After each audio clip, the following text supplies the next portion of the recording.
So there's going to be a time in Illustrator where you have a lot of shapes on the screen and you're going to want to move a lot of shapes and adjust them very quickly. And that's when groups come into play.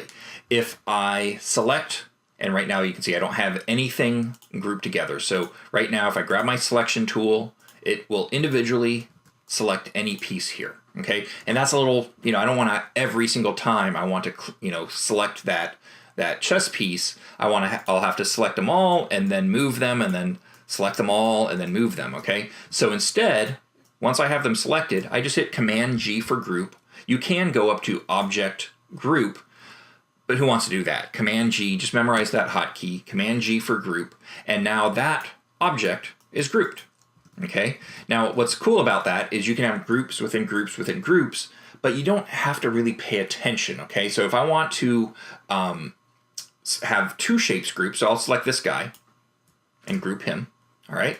And then I'll select both of them, and I can hit Command G again, and now I have that object grouped. I have those two objects grouped together.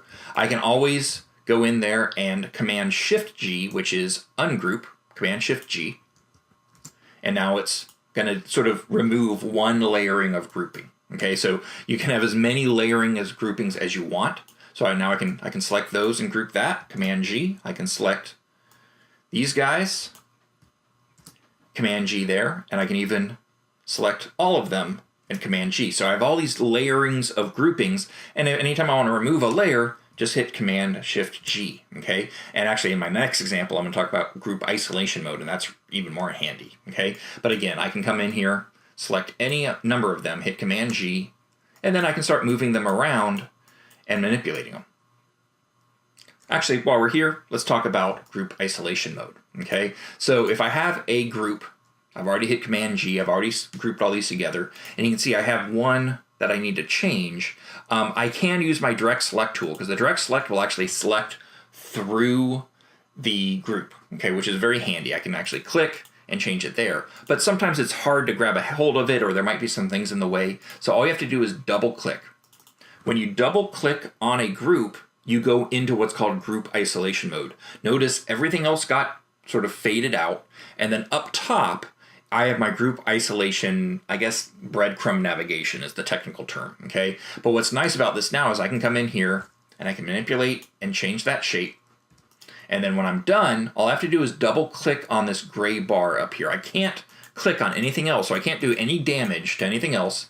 So I can double click, and then I'm back. So all you have to do is, if you have something grouped, I'm gonna zoom in here. I can just double click, and now I have that group.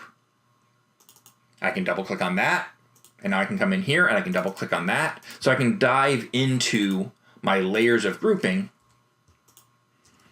manipulate it, and then all I have to do is double click up on this gray bar to jump each out, or jump all the way out. So if I went back to my example here, okay, so I have all these ghosts. If I double click on it, it'll isolate one of those ghosts. I can change one of those ghosts to, let's see, was that Binky? I forget who was the red one.